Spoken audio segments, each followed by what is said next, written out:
So first I'll introduce myself and my colleague. It's easy to remember because we have the same name, spelled the same way. We are both Ariella. And we are the only Ariellas on our team. So that's it. If you call in and you get an Ariella, it's either me or it's Ariella. So Ariella, just wave. Hi. Ariella will be here on the chat. So if you have questions that pop up in the middle of the presentation, feel free to write them into the chat. Also, at the end of every section, I'm going to stop and ask if there are questions, but I do ask that while I'm giving the presentation, you keep yourself muted. And if something comes up, you just drop it in the chat or hold your question until the end of the section. Before we get started, I just want to ask, who here already has a temporary to.zehut? Okay, I see some do, some don't. So we'll work with both options. All right, I'm going to share my screen. Bear with me.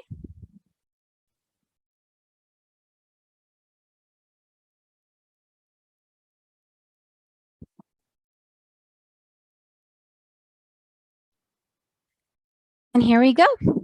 This is the post-Aliyah guide. Some of you may have a hard copy of it. It can also be found in a slightly different form on our website. All this information is on our website, but we'll just go through it together today. And obviously, if you have any questions, we're happy to answer. If your questions are very specific to your situation, then we will probably ask that you be in touch with us after the presentation privately so that we can better answer your question. All right. First thing that we'll see when we go through the post-Aliyah guide is the Ole glossary. This has a lot of terms in Hebrew that it's really a good idea to get familiar with. A lot of times, if we're talking about Bituach Leumi, we'll say Bituach Leumi instead of the National Insurance Institute of Israel. Or somebody will say to you, did you get your darkon yet? And you should know that darkon means passport. So on your own time, go through this glossary. It's a really great list of terms to know. At the end of each page of the post-Aliyah guide, you'll see our contact information that I'm sure Ariella either already put in the chat or will put in the chat now. We can be reached between 9 and 3, Sunday through Thursday. We have a hotline. And you can also email us at answers@nbn.org.il. So first we'll talk about your what you received at the airport. Some of you may have received these things and some of you may have not, depending on your status. Anybody who is of Ole Chadash status should have received everything at the airport. If you have previous Israeli history, or if you're a previous A1 visa holder, then you might not have gotten anything at the airport, and that's fine. We'll go through both options. So first thing that you received at Misrad Haklita at the airport is your to.ole. This is your Ole booklet. It shows what rights and benefits you have as an Ole Chadash or Ola Chadasha. And this comes from Misrad Haklita. It kind of looks like a passport. Don't get confused. It is not your Israeli passport. It is your to.ole, and it has in it your to.ole number, and it also has your mispar zehut. That's your to.zehut number. Okay, so it'll have two numbers in it. I believe one is written in either blue or green, and the other is black. So the black number is your to.zehut number. That number is the most important number that you need to know. Memorize it in Hebrew. A lot of times when people call in and we say, can we have your to.zehut number, please? They say it to us in Hebrew. They don't even know how to say it in English. So if you can get to know your to.zehut number by heart in Hebrew, that's really the most useful thing, because you use your to.zehut number for just about everything in this country. Other thing is a healthcare registration form.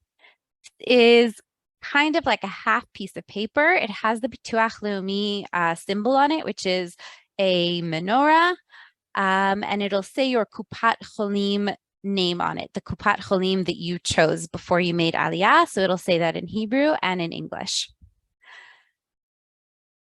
If you're eligible for the Sal Klida benefit, then you also probably got a cash, your first cash payment of Sal Klida. You got a piece of paper that has note of future bank account. This you bring with you to the bank when you open up your bank account, and you have it stamped and you have your bank account information put on it, and then you bring it with you to the next step, which is Misrad HaKlita. You should have also gotten a SIM card. This is one SIM card per family unit, and it has 5,000 minutes. It expires after 3 months. 3 months from when you got it, not 3 months from when you activated it. So if you haven't activated it yet, please do. And if you wish to carry that number with you, you can. You'll need to, if you want to continue on with Hot Mobile, which is the service provider, then you can absolutely do that and just start paying them after 3 months and keep your number. Or after 3 months, once the Hot Mobile contract is up with Misrad HaKlita, then you can carry your number with you to any service provider you wish. There's also a phone number here, specifically for Olim Chadashim. So these are the other statuses I mentioned before. If you're a Katin Choser or an A1 temporary or previous A1 temporary resident, you did not get anything at the airport. Some of you also got a sefach for a Teudat Zehut, and some of you already have a temporary Teudat Zehut as well. Are there any questions about what you got at the airport before I continue?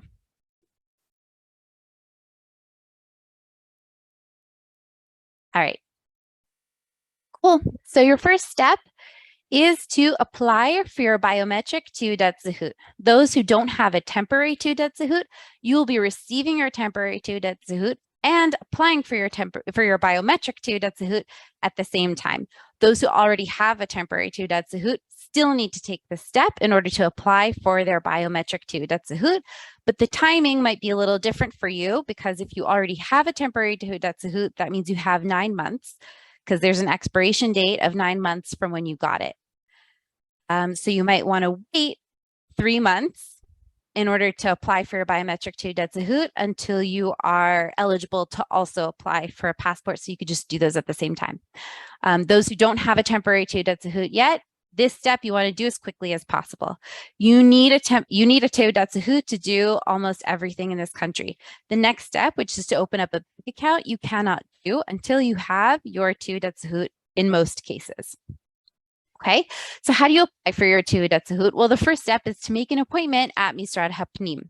The way that you do that is you go on www.myvisit.com, you look for this logo, you click on it. This is the Population and Immigration Authority, or Reshut HaUchlusin V'Hagira, also known as Misrad HaPnim. And this is where you make your appointment for a first biometric Teudat Zehut. Okay, even if you're going to get your temporary, you're also, remember, applying for your biometric at the same time. So you want to make the appointment for first biometric Teudat Zehut. Now we are well aware at Nefesh and all over the country that it is quite difficult to find an appointment now at Misrad HaPnim.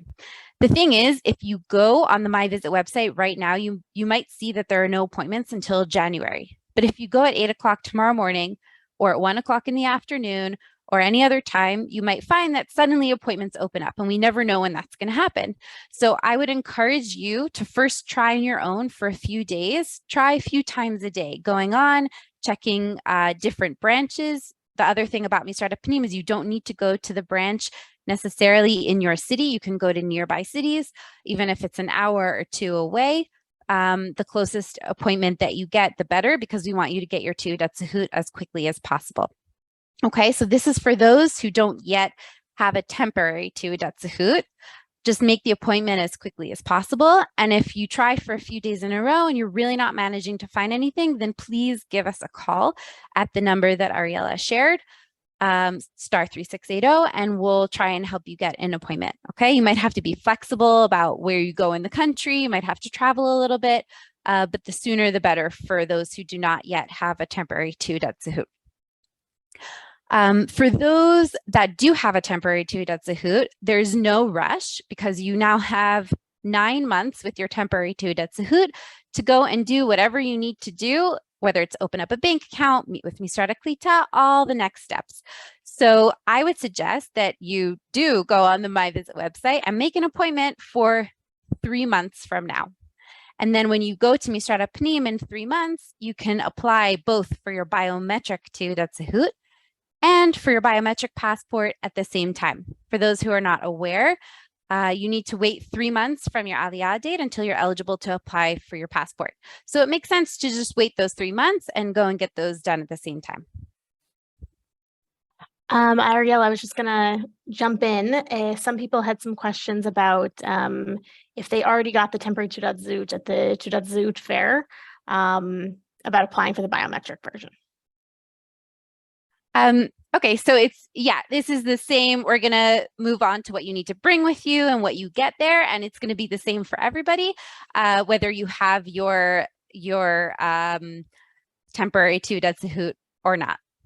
Did that kind of answer the question? I'll explain what you need to bring. I believe so, but basically, just to clarify for anyone, if you anyways received your temporary tillgat zehut, you still have to go through this process of making the appointment.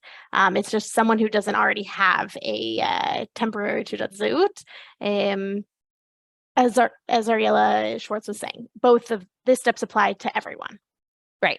If you have your temporary tillgat zehut already, there's no rush, and I would suggest to wait 3 months so that you can apply for your biometric or your permanent tillgat zehut and your biometric passport at the same time. And if you do not have a temporary tillgat zehut, then do it as soon as possible because you want to get your tillgat zehut as soon as possible. Okay, so what you need to bring with you to Misrata Pnim, you need to bring all of the documents that you made Aliyah with. Okay. Original birth certificate, apostille, marriage certificate, apostille, proof of Judaism, any other documentation that you used with the Jewish agency when you made Aliyah. You need to bring your foreign passport. If you have previous Israeli background and you already have an Israeli passport, bring that as well. You'll also, if you do not have a temporary tillgat zehut yet, then you need to bring 2 passport photos. Why? Because those passport photos are used for your temporary tillgat zehut. It's just a laminated card. Okay. So they'll stick it on, and the photo that you bring, they'll stick it on, they'll laminate it, and they'll give it to you on the spot. If you already have a temporary tillgat zehut, then there is no need to bring passport photos with you because they'll take a photo of you both for your biometric tillgat zehut and for your biometric passport. Okay. Those who do not have a temporary tillgat zehut yet, you will both be bringing passport photos, and they'll also take a picture of you there for your biometric tillgat zehut, which will be mailed to you and you'll receive 2 to 3 weeks later in the mail. You'll bring all the paperwork that you received at Ben Gurion Airport at Misrata Klita, if that is relevant to you. And note that there is no fee for a first biometric tillgat zehut, but there is a fee for a biometric passport. So if you're going in 3 months from now and you're applying for both, you do need to pay for the passport either in advance. Well, we'll get to that a little bit later. All right, you'll be leaving with. So for those who already have a temporary tillgat zehut, you'll be leaving with a piece of paper that has a code on it. It has 2 codes on it, actually. One is a 4-digit code to receive your temporary tillgat zehut when it comes with the courier. He or she cannot release it to you until you give them that code, and a tracking number that begins with RR. And for those who do not have a temporary tillgat zehut yet, you'll be receiving your laminated temporary tillgat zehut, which has an expiration date of 9 months from when you get it, as well as the sefach, which is the addendum to the tillgat zehut. It comes in a little blue folder. One side is the laminated tillgat zehut, the other side is the addendum, and the addendum has all of your information that can change over time. So your address, children under the age of 16 are listed on your addendum and things like that. And you'll also be receiving that code paper that I mentioned before, the 4-digit code, along with the tracking number. Okay, are there any questions about going to Misrad Hapim to apply for your biometric teudat zehut?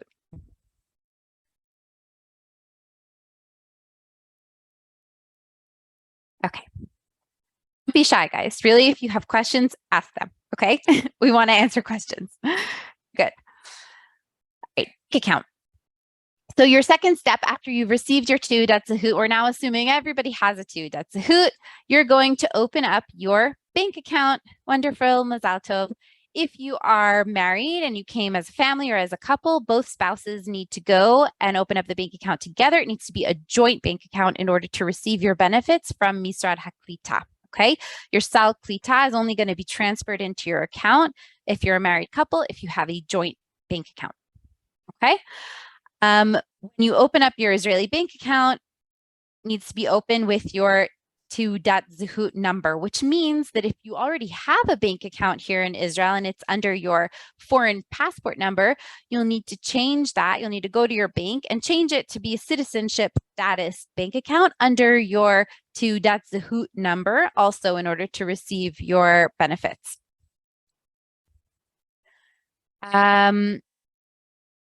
So here, I'm going to talk for a minute about something called the Tofes Arichut Yamim. Those who are going to open up a joint bank account, there's a form that you should ask to sign. They don't always offer it, but I do suggest that you ask for it. It's called the Tofes Arichut Yamim. And this, in the case of one spouse passing away, will make it so that your account does not freeze. If this form is not signed and one spouse does pass away, the account will be frozen for the other spouse until the will is probated. So that can cause a lot of issues, and I do suggest that you ask for this form if you're opening up a joint bank account. What do you need to bring with you? You need to bring your teudat ole, or for those with previous Israeli background, you received a teudat zakaut. For the same thing, we'll use them interchangeably. When I say teudat ole, it can also mean a teudat zakaut if that's what you have. So you'll bring that with you. This shows that you're in ole chadash or any other status that you may be. You will bring with you your teudat zehut that you just received, mazal tov, your passport, your foreign passport. Also need to bring some form of money to deposit into your account so that it can be activated. The note of future bank account that we mentioned before that you received at Misrad HaKlita at the airport, and a note that U.S. citizens are going to be asked to provide their social security number and to complete a W-9 form. This is normal across the board. All banks require this. Some banks might ask to see your physical social security card. If you don't have it, then you're going to need to find another bank. But I think that most banks will be happy with just the social security number. Okay, you'll get your bank account information, obviously your account number and your branch number. You need both of those. Instructions for online banking. It's a really good idea to get familiar with your bank's website and how to do online banking in Israel, because it can be a pain to go into your branch. And it's not like in the US where if you are with Chase Bank, then you can go to any Chase Bank across the country and they'll service you. So in Israel, it's a little bit different. You have to go specifically to your branch in order for them to service you. So it's a really good idea to get instructions for online banking and get familiar with it. You'll also have your note of future bank account stamped, and you'll take that with you and bring it with you to the next step. And the deposit receipt showing that you did activate your account. Misrad HaKlita will want to see that your account has been activated. Ariella, can I ask a question? Sure. We went to the bank today and they did ask for our social security card itself, which is buried in one of the suitcases. So you sure about the fact that some banks do not necessarily require that, or is it because I guess from what I understood from that bank, everyone do need to see the actual card? Is that true, or is it really just depends on the bank? It really depends on the bank. It's possible that if you have any other official paperwork that has your social security number on it, they might accept that. But usually they, once they ask for the card, they want to see the card. And if you don't have it on you, you don't have it on you. And so you will need to find another bank. Not all banks require it. Ariella, can I also ask something? Sure. My understanding also is that we can open up the bank account just with our 2.ole. Yes. So the reason that I skipped over that is because, yes, you're right. Legally, you are allowed to open up a bank account with your 2.ole within your first 30 days of Aliyah. However, a lot of banks have a system in which they require the 2.zehut number and the issue date of your 2.zehut in order to open up a bank account. And the clerks just do not know how to get around this system. They simply cannot bypass it, and they can't move forward on to the next step of opening up a bank account if they don't have the issue date of your 2.zehut. So sometimes you'll just be sent away, and that's incredibly frustrating. I don't want to, send you on a wild goose chase only to be sent away. But if you don't mind, and there's a bank down the street, and you want to give it a try, then absolutely go with your 2.ole and see if your bank will agree to open it up. But they will ask that you come back within 30 days with your 2.zehut. So we have the 2.zehut number in our 2.ole, correct? Yes. But at the date, is that the issue? Yeah, the issue is that they need a copy of your 2.zehut and they need the issue date in order to open up the account. Okay, and that's different than the date of the 2.ole. Right. Okay, thank you. Sure. I have a question, and that is, if you already had a bank account as a foreigner, any reason you have to reopen one as an Israeli citizen now? Well, yeah, as I said before, if you have a bank account in Israel already under your foreign passport number as a foreigner, then you'll need to change it over to your 2.zehut number in order to receive benefits. Misrad HaKlita is not going to deposit money into your account if your 2.zehut number is not attached to it. Got it. Okay, thank you. Sure. Anything else? Will the bank also accept if you have the issue date of your temporary 2.zehut, or it has to be like the actual biometric one? Yes. Sorry, I didn't say that clearly enough, but yes, a temporary 2.zehut is a 2.zehut. Okay, by all intents and purposes, you could use it as you would a permanent 2.zehut. That's why you get a temporary 2.zehut, so that you can move on to the next step, and you don't need to wait around for weeks until your biometric 2.zehut comes in the mail. Okay, so for those who already have a temporary 2.zehut, you can already move on and go to this step. And for those who don't yet, you can go the same day that you go to Misrad HaPnim and walk out with your temporary 2.zehut. You can then walk straight to the bank and open up your account, provided you have an appointment. We have opened, my husband joined my account. I'm an Israeli and my husband is Oleh Hadash. So he joined my account. There were no issues with that. The question is that we received a form that shows that we did open an account and the account number and all the details with his Oleh Hadash card. And we had the 2.zehut number on the bottom. Is that okay, or we need to go again and sign them up on a different page?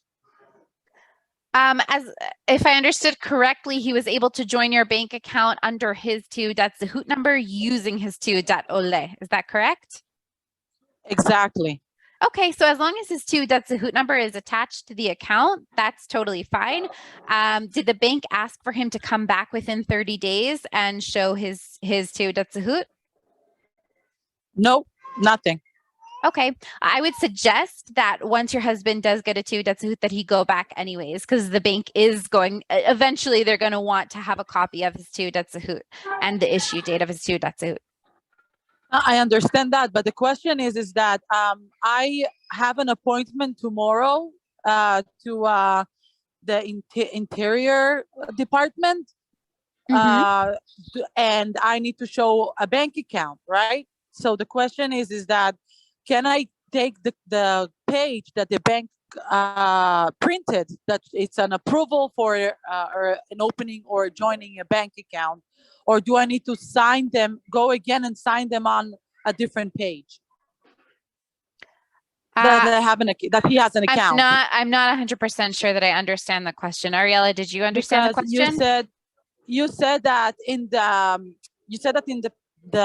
notebook or the instructions that we received when we landed, there is half of a page that we need to to have the bank signed?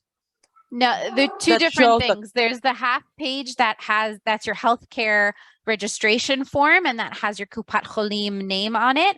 And then there's also the note of future bank account that you have signed and stamped by the bank. Now, you said you were visiting the Ministry of Interior tomorrow. That's Misrad HaPnim. I was talking about having that information for your appointment at Misrad HaKlita. Yes, I see. Should we connect after and continue this at a different time? Thank you. Okay, sure. All right. Okay, so I'm going to move on to the next step, which is Misrad HaKlita, Misrad HaAliyah VaKlita, the Ministry of Aliyah and Integration. So while most of you probably did meet with Misrad HaKlita at the airport, you do need, again, to meet with Misrad HaKlita, and this is going to be your local branch of Misrad HaKlita. So unlike Misrad HaPnim, where you can go to any branch that has an open appointment, Misrad HaKlita needs to be the branch in your city or of your region. And we have a list of Misrad HaKlita branches so that you can see which one you belong to.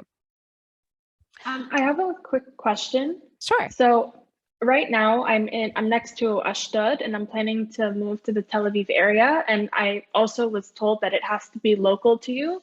But then someone from Ashdod reached out to me and said that actually I can just go to the Ashdod office and they can, as long as I tell them an old pond that I want in Tel Aviv, it'll be fine. Really? So I don't know. So I want to make sure before I go. Ariella, do you have any comments on that? I would say in general, across the board, a Misrad HaKlita branch is going to only issue you a voucher for an old pond in their district. But if this advisor is telling you that it's not a problem, then I say go for it. Thank you. Okay. So like Ariella said, for a number of reasons, you need to be going to the Misrad HaKlita in your city or your district Misrad HaKlita, depending on where you live. One of those reasons is Ulpan. But let's talk about how to make an appointment first. So in order to make an appointment with Misrad HaKlita, you need to reach out to them by email and by phone. Okay, preferably both, but if you're only going to do one, then email, because you want to have a paper trail of the first time that you reached out to them. Okay, usually what happens when you call is you reach the call center and they say, okay, somebody will give you a call back within 24 hours, and either they will or they won't. Misrad HaKlita is a government office that takes some persistence and patience, and a little bit of, kind of Israeli attitude. You just need to keep, especially in big cities like in Tel Aviv and Jerusalem, for good reason, they're overwhelmed. There's been a lot of Aliyah this past year and in the previous year. And so some of the offices are backed up, and you can't necessarily expect them to get back to you really within 24 or 48 hours, but just be persistent. Most of the advisors are really nice. They just have a lot of cases. So keep that in mind and keep emailing them. When you email them, try to make it as easy for them as possible and put your name and your Teudat Zehut number in the subject of the email. In the body of the email, you'll write that you're in Oleh Chadash, Oleh Chadasha, and you would like to schedule your first appointment with Misrad HaKlita.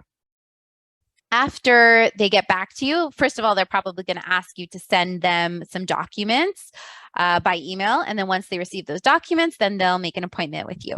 So you'll bring with you your Teudat Oleh or Teudat Zehut you received at the airport. If you did not receive anything at the airport, this is really your first meeting with Misrad HaKlita. And at this meeting is when you will receive your Teudat Zakaut and activate your Sal Klita benefit. Everybody will activate their Sal Klita benefit, but if you didn't meet with Misrad HaKlita at the airport, then you did not receive your first cash payment.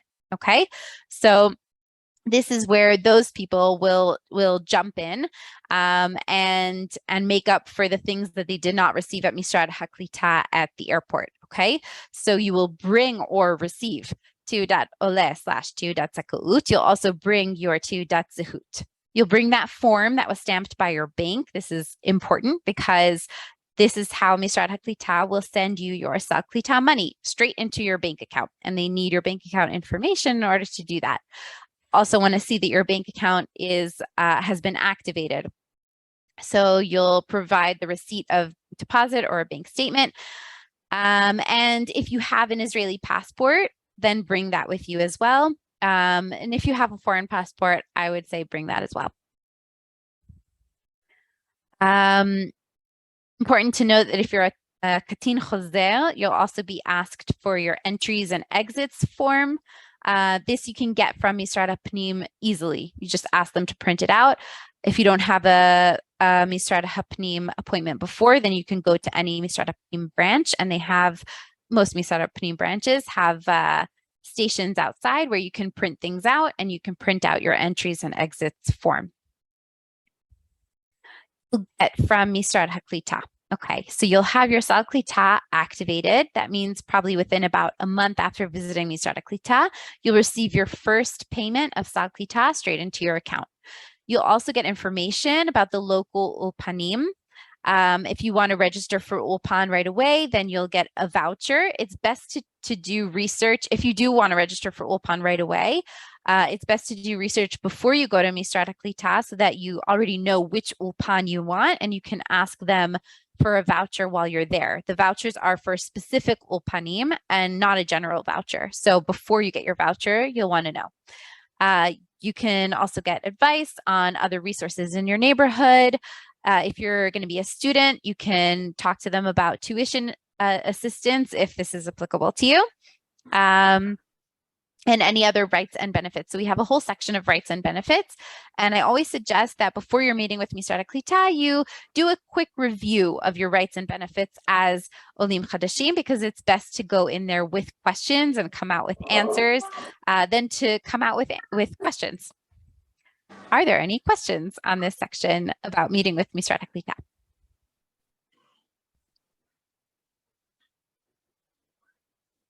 Okay. Oh, yeah, sorry, I have a question. Sure. How do you suggest I find out what Ulpan I would like? How would I know the difference between any of them? I mean, really the best thing to do is to first meet with your Misrad HaKlita advisor, because they do have the best information on the local Ulpanim, and possibly even as specific as when classes are opening, what types of classes they have. So it could be that you'll go and meet with them, and then only after you'll come out with information about, which Ulpanim to look into. And either you'll hop over again after a few weeks to get your voucher, or you can speak to them by email. Ariella, do you know if it's possible to get the voucher by email? Yeah, you can get the voucher by email. Cool. Okay, thank you. See, there's a lot of activity going on in the chat, which is great. And I'm sure Ariella is providing a lot of really great links and information. I also forgot to mention before that this is recorded, and it's going to go out to everybody who registered. Okay. All right, now we'll talk about Kupat Cholim. So this is your healthcare. It's listed as step number 4, but it doesn't mean that you have to wait until after you've met with Misrad HaKlita in order to do this step, okay? Usually it takes about a week until your local Kupat Cholim will be able to find you in the system. So why is this? Because when you land, you meet with Misrad HaKlita, and Misrad HaKlita gets you all registered as an Ole Chadash or Ola Chadasha. And then they send that information to Bituach Leumi. Bituach Leumi is the National Insurance Institute of Israel. They're responsible for your basic level of health coverage. And they basically speak to the Kupot Cholim and tell your Kupat Cholim to provide you with services or to not. And so once Bituach Leumi receives your information, they will activate your healthcare with whichever Kupat Cholim you chose. So it can take quite a few business days for this process to happen. It needs to go through 3 different, types of offices until they see your information in the system. Now, that doesn't mean that you aren't covered from day one. You are covered, and if something were to happen, then you would go to your Kupat Cholim and have them register you manually while you're there. and bring your healthcare registration form with you. But for those who can wait about a week, I would suggest waiting a week at least until you go to your local Kupat Cholim. Now you go to your local Kupat Cholim to do a few things. Firstly, you're going to pick up your magnetic card. All of the 4 Kupat Cholim work with cards. So every activity that you do, if you go visit a doctor, you have your blood drawn, or you go to the pharmacy to pick up medication, a prescription, you'll have your card swiped and they'll be able to see your information. So you're going to pick up your magnetic card. A lot of branches are able to give you a card on the spot, but some might say, okay, we'll send it to you in the mail. It'll arrive within a week or 2. The next thing that you want to do is get your account information. Similarly to when we spoke about a bank account, you'll also want to get your online Kupat Cholim account information so that you can sign in and do a lot of different things. You can make appointments with doctors, you can check test results, you can write to your family doctor and have them put a prescription in the system without even going in person. So you can do all kinds of things through the app or website, and it's really cool. So I suggest, getting your account information while you're there, and then perusing at your will once you're home and getting familiar with your Kupat Cholim website or app. If you want, you can also register with a specific family doctor if you have one in mind. Ariella, do you have anything to add about Kupat Cholim? I feel like I'm missing something. Did you mention about registering in the first 90 days? Right. So thank you. So everybody is covered with the basic level of health coverage once they make Aliyah. And you might have heard also that your first 6 months of health coverage is free. And that's true for the basic level that's mandated by Bituach Leumi. So every Kupa provides the same basic level of health coverage. If you wish, you can upgrade to a supplemental health coverage with your Kupat Cholim. Each Kupat Cholim has their own packages and services and what's provided in which level. And usually there are 2 or 3 levels. So I would ask, the receptionist that you're sitting with, what is covered in each level. And we do suggest signing up for a supplemental level of health coverage, and that you'll start paying from day 1. You'll pay directly to your Kupat Cholim. And if you do it within the first 90 days, of Aliyah, then you do not have a waiting period. If you wait 90 days and then only after 90 days you sign up for a supplemental level of health coverage, then you'll have a 3 or 6 month waiting period until it kicks in. So if you do wish to have a supplemental level, then I suggest doing it in your first visit when you go and pick up your card and get your account login information. Are there any questions about Kupat Cholim? Yes, my daughters are, although born in America, they are Israelis because I handled that in the United States. And when I called to open them a file, they told me that they're still listed as Israelis that lives abroad. The question is, in the beginning of this chapter, you said that it's going to take about a week until everything is sorted out. Is that the same regarding this situation, or do I need to go to Bituach Leumi to sort it out? Do you know what their specific status is? Are they Ketanim Chozrim, or I called. No, they were born in the United States. There are Olot Chadashot. There are Olot Chadashot. They were never. No. Their status is Ketanim Ezrachim. That would be their official status.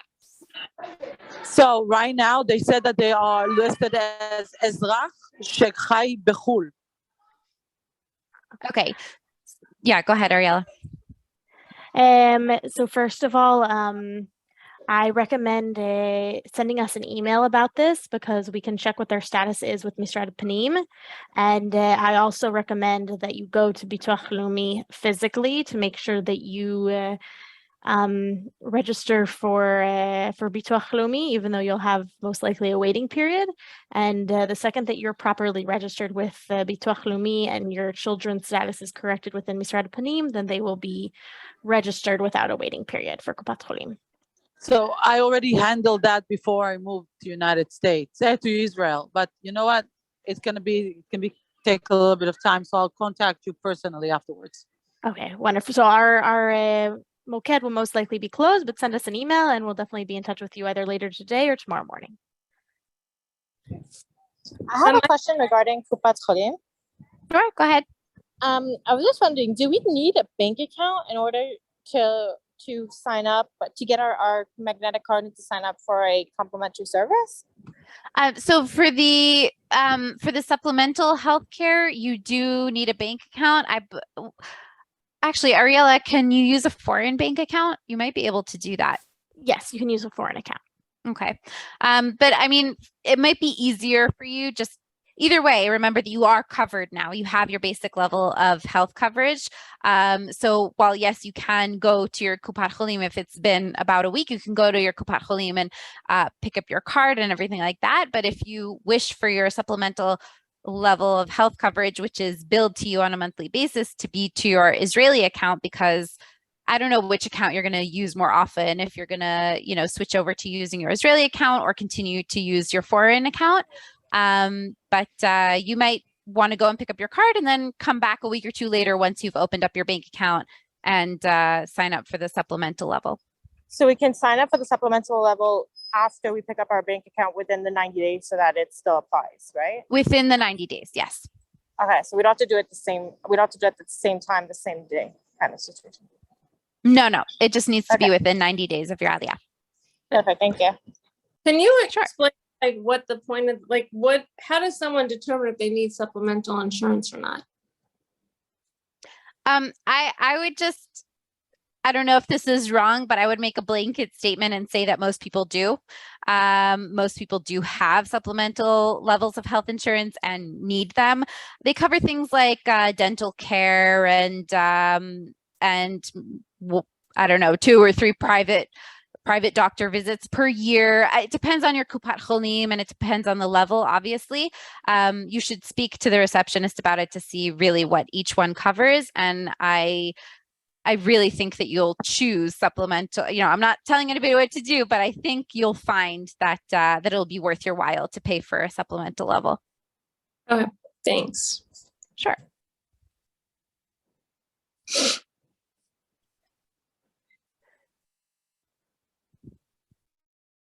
Monthly child benefits. So Bituach Leumi offers a monthly stipend to all Israeli citizens that have children under the age of 18, and it's per child, okay?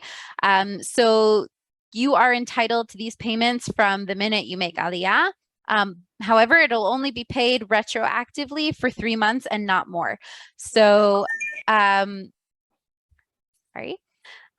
So it's, is it 51 shekels per month, Ariella?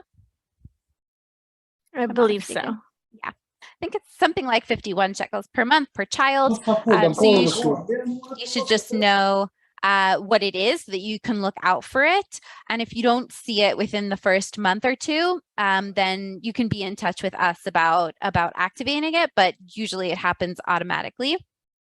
And then also there's a monthly child benefit with a savings account, and you need to choose if the money goes into a savings plan or to, Ariella, can you explain it? There's a savings plan and an investment plan. Right. And especially for people that are US citizens, you should maybe discuss this with a accountant as to which one you choose, because the investment plan may have tax implications. So that is one thing that's important to consider, and it's also listed on our website if you check the Nefesh B'Nefesh website for child savings plan. And you can also, by the way, choose to match it if you want. Have the money that comes in from Bituach Leumi put into the savings plan, and then it'll also come from your account, the same amount of money that goes in. School registration. I'm not going to dive too deeply into school registration. I think that you should be in touch with us if you have children that are going into school this year and they're still not registered, then definitely be in touch with us privately, okay? So I'm gonna skip over school registration right now. And right after we get off the Zoom, then you can email us and we'll discuss school registration, okay? We're gonna quickly talk about the Arnona benefit. Arnona is the municipal tax, and Olim Chadashim are entitled to a large discount. It's 70 to 90%, depending on your municipality, for up to 100 meters of your apartment. And if you have a roommate, and they are not entitled to this benefit, then it'll be on your portion of the apartment. So how do you apply for this benefit? It needs to be through your municipality. Most municipalities have a website with an Arnona section where you can just apply online, and you need to upload your Teudat or Teudat Zakaut information, your Teudat Zehut, and your at least 12-month rental contract or proof of ownership of your apartment or home. And then you will be granted this discount for 12 months. It's 1 year, and you can use it within your first 24 months of Aliyah. So definitely by your 13th month, you want to activate this benefit so that you can get the full benefit. All right, driver's license conversion. So the driver's license conversion process differs based on a lot of different factors, okay? If you're over the age of 70 or under the age of 70, if you've had a driver's license for 2 years or between 2 to 5 years or over 5 years, okay? So I definitely recommend reading through our online guide on driver's license conversion. But essentially, how the process works is that the first thing you need to do is fill out an online application for an Israeli driver's license. Now, for those who have any sort of medical condition or take medication regularly, before doing this first step, I would suggest doing a preliminary step, which is to go to your Kupat Cholim's family doctor. It needs to be a family doctor within your Kupat Cholim, okay? And you have your family doctor write a note stating that your medical condition or your medication does not affect your ability to drive. And with this note, you go to your first step and you fill out the online application, the last part of which is a medical self-declaration, and you upload this doctor's note with your application. Why do you do this? Because if you check any of the boxes that ask whether you have a medical condition or you take any medication, then your application will go into a queue and it'll wait to be reviewed by a doctor, okay? So to kind of skip this line or make things go faster, you bring your own doctor's letter and you show them that that your medication doesn't affect your driving, and hopefully this will make things go a little bit faster. If a few weeks go by, a month goes by, and you don't get a response from them, and a response, by the way, is an SMS to your phone letting you know that your application has been approved and you're ready to move on to your next step. So if some time goes by and you see that you're not getting a response, then be in touch with us and we'll see what we can do to help.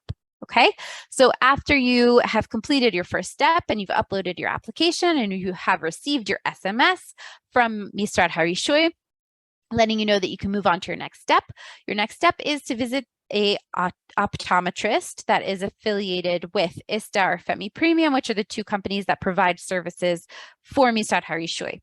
At this appointment, you'll have your eyes checked. Usually it's a fee of about 50 shekels, give or take.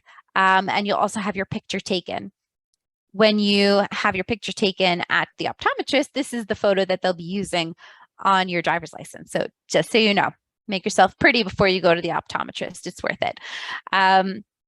After that step, which is considered the second step of driver's license conversion, you will also receive an SMS. So the first two steps, the application and the optometrist, have a endpoint, which is the SMS letting you know that you're ready to move on to the next step. The next step is to visit Misrad Harishoy. Everybody who's been driving for 5 years or more consecutively up until their Aliyah date is eligible to do the what's the word, Ariella? the expedited. that's the word. Expedited. The expedited procedure, which is you skip the theory test, you skip the driving test, and you go straight to license conversion. Okay, but you need to have proof that you've been driving for a consecutive 5 years. So what does that mean? If you've had your license renewed in the past 5 years, the issue date will be from 2 years ago. And then how will Misrad Harishoy know that you've been driving for more than 5 years? So you'll need to bring proof. Either you need to bring a previous driver's license to that one, and usually they require the actual driver's license and not just a copy of it. If you do not have that, then you'll need to get documentation from your DMV showing the issue dates and the expiration dates of your previous licenses so that you can show that they overlap and that you've been driving on a valid foreign license for 5 years or longer. Okay. For those who've been driving between 2 to 5 years, you'll be required to do a driving test. And for anybody that has had a foreign license for up to 2 years, you'll need to do a theory test and a driving test. Anybody over the age of 70, you should know that there is an additional form that you need to bring into the picture, and it goes with you to the preliminary step to the first step, which is to visit a doctor. You'll have this form signed when you go to your doctor, and then you'll also bring the form with you to the optometrist.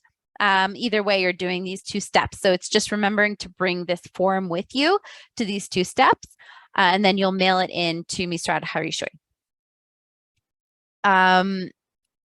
Yeah, it's a little convoluted, but luckily we do have a guide that shows every single step and has links, and it explains everything very clearly. And obviously, if you have any questions about the driver's license conversion, you can give us a call. Before I move on, are there any questions up until this point? I have a question regarding the optometrist that we need to see. Are those like the visit, is it included in our claim? Like if we have the supplemental plan, are those included, or No. is that completely separate? No, this is separate. Okay. Okay. These are our optometrists that provide services for Misrad Harishoy. It's separate. Okay. And where do we find these? Do we walk into any optometrist and ask if they're affiliated? Is that how? No, there's a somewhere? list. There's a list on the gov.il website, and we have a link within our guide, driver's license conversion. Okay, so all the information, every link that you need is in the guide, which I'm sure Ariella already posted in the chat. Thank you. Sure. Okay, step 9, Israeli passport.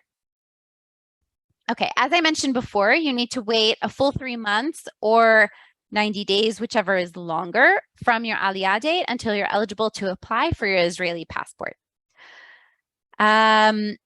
It's not such a complicated process. The most complicated part is actually getting the appointment, but we just discussed already getting an appointment with Misrad Apnim. You just need to keep going on the My Visit website, and you can go to any branch. It doesn't have to be your local branch. Just make sure it's 3 months after you've made Aliyah so that they don't turn you away once you've arrived there. You bring your Teudat Zehut with you. You bring your foreign passport. There is a fee that you need to pay, and you can only pay it with an Israeli credit card.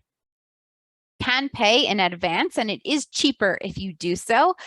So if you've already made your appointment, but for those whose appointment is going to be in the winter, by the way, it's a lot cheaper. Okay. And most of you will be having appointments in the winter because that's, 3-4 months from now. So I would wait to pay online until it's around winter time. And then you'll see that it's a lot cheaper. But even for those who go in the summer, it's about 20 shekels cheaper if you pay online in advance. And if you don't want to pay online in advance, that's fine. You just bring an Israeli credit card with you and you can pay on the spot. By the way, each family member needs an appointment. So all those getting a Teudat Zehut, this applies to Teudat Zehut as well. Everybody getting a biometric Teudat Zehut or getting a biometric passport needs to have their own appointment.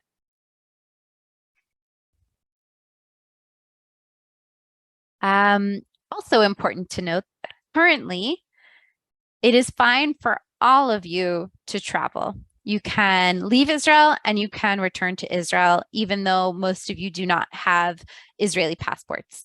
Because it is so difficult to make an appointment with Misrad HaPnim, it's seen right now actually as a national crisis that there are very few Misrad HaPnim appointments available. They made a regulation, a temporary regulation, that any Israeli citizen that carries a foreign passport can travel on their foreign passport in and out of Israel until January 2023. Okay, so if you have your foreign passport, you're good to go. Just try to make that appointment by December, January.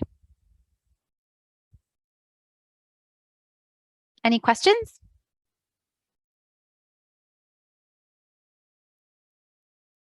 Okay. Here we'll find a list of the Misrad HaKlita branches. As we mentioned before, you need to go to your local Misrad HaKlita branch. So it'll show the places that each branch services over here. And we have a full list on our website. Here's that list of Aliyah benefits that I discussed before. You should go over before your visit to Misrad HaKlita. Remember, that's the government office that's responsible for your rights and benefits as Olim Chadashim. So before you go, you want to review your benefits so that if you have any questions, you can ask your Klita advisor when you meet with them. Here's some emergency information. It's important to know that police here is not 911, it's 100. If you need an ambulance, it's 101. Fire is 102, etc., etc. So this is a good thing to have and just to put on your fridge. You'll also have the different cholim, 4 different cholim hotline or call center numbers here.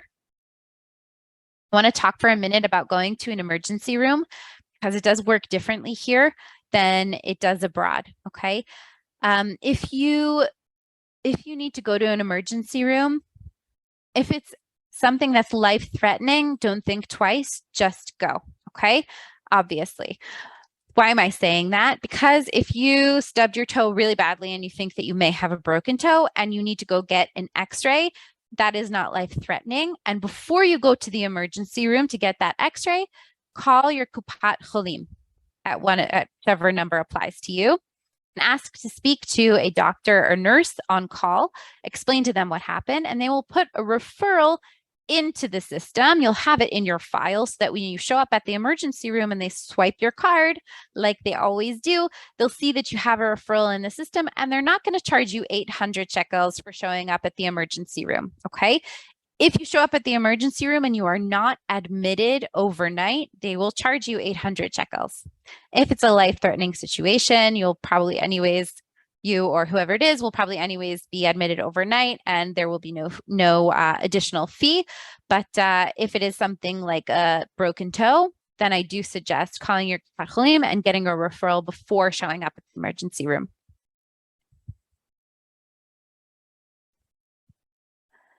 There's a list here of different services that are available. The Shira Pransky project is important to know about. They provide guidance and answers to all questions that Olim Chadashim or Anglos in Israel may have about the healthcare system. Okay, so they get more into specifics about the healthcare system.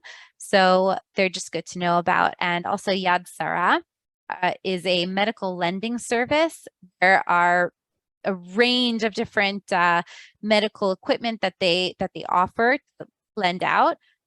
So also you should know about them. All of these are important to know about. I would give it a read. And here's how to contact us. If you live in Tel Aviv, you should know about the Tel Aviv Hub. It's a really great space where you can go just to work during the day. They also have events all the time, Shabbat dinners and all sorts of different events going on there. So there's contact information for the Tel Aviv Hub here, and you can also see their events online, as well as the Israel calendar. That's as part of our website where you can see events going on all over the country that we put on our calendar, and we kind of, our team does really great research and finds all different events for Anglos that are happening all over the country. And so if you're looking to, go out and meet some people and do some Anglo things, then the Israel calendar is a great resource.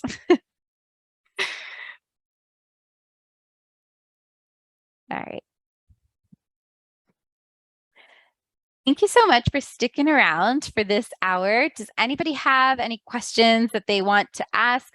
Anybody who feels that they have gotten what they need from this is welcome to sign off. We'll stick around for another few minutes to answer questions. Yeah, I have a quick question. If I don't have my passport photos for getting my Tazoo number, what should I do? So I'm assuming that you do not already have a temporary Teudat Zehut, okay? In which case you should go get your passport photos taken. A lot of the times near the Misrad Hapnim branches, they'll have places where you can just have your passport photo taken. So you should go to one of those places and come to Misrad Hapnim with those passport photos, or else you're just not going to get your temporary Teudat Zehut, and that'll be a real shame. Yeah, I need that. So thank you. Sure. I don't know if this is too specific of a question, but I'm supposed to go to the Maccabi Kupa Cholim, but when I'm looking in the Beit Shemesh or Ramat Beit Shemesh area, like online, like it has like a whole bunch of different, I don't know where I'm supposed to go. Like there's just options. I don't know if it's an actual place or one is maybe dentist. I don't know what to make of it. Well, for Maccabi, you would know if it was a dentist because it's called Maccabi Dent. It's actually called a different thing. Okay, and it says it was dental. And if it's a regular Maccabi branch, you'll probably see that it has reception hours listed. And usually if there are reception hours listed, then you'll know that there's reception there. And then that's a branch that you can go to. I would suggest just going to the closest one. Okay. All right. Thanks. Sure. I'm sorry. If we have an appointment tomorrow to Misrad HaKlita in Petach Tikva, we do not need the Teudat Zehut. The Teudat Ole is enough, correct? Yeah, you can go with just a Teudat Ole, but the Misrad HaKlita is going to want to see your Teudat Zehut. So they might ask you after maybe to email them a copy. Okay, sounds good.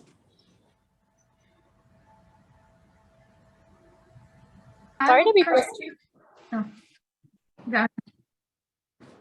sorry to be persistent about this, but I was just going through the gov.il website for the optometrist for the driver's license, and I can't seem to find a list anywhere. Okay, Ariella is going to post a link. Okay. Thank you. Sure. Deborah, what's up? So just a question about the passport, like getting a passport. If I'm saying, I guess maybe I wasn't listening, is that Misrad HaPnim again, or is that Misrad HaKlita? Yes, same office that you get your Teudat Zehut. Exactly, So, Misrad HaPnim. Could I get them both at the same meeting? If it's Good question. Do you have a temporary Teudat Zehut already? I will on Tuesday, hopefully. Wonderful. So make your appointment for 3 months and 2 days from when you made Aliyah, and you can apply for your biometric Teudat Zehut and your biometric passport at the same time, because your temporary Teudat Zehut holds you over for 9 months, so you have a good amount of leeway there. Perfect. Okay, thank you. Sure. And this is very helpful, so thank you both so much. Oh, I'm so happy.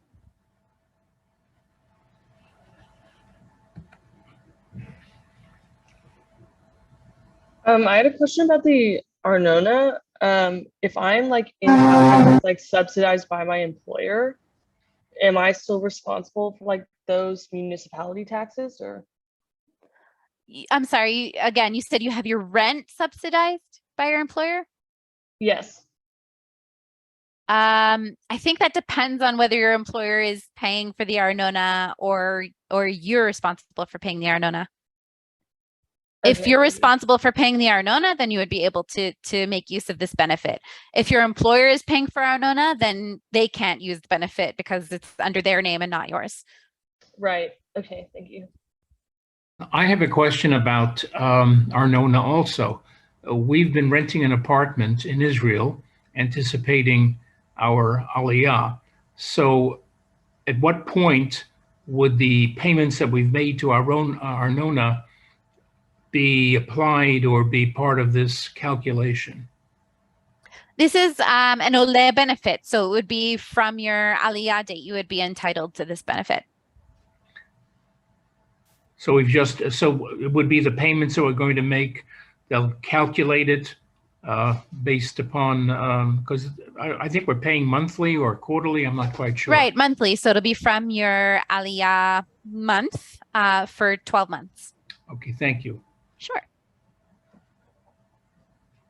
All right. Thank you, everybody. With that, we're going to sign off. I really appreciate you all joining and listening. As I said before, this was recorded, so you'll all be sent a recording of this after. And I believe it also comes with all the chat, so you'll have all the links there. And we have our post-Aliyah guide information online as well.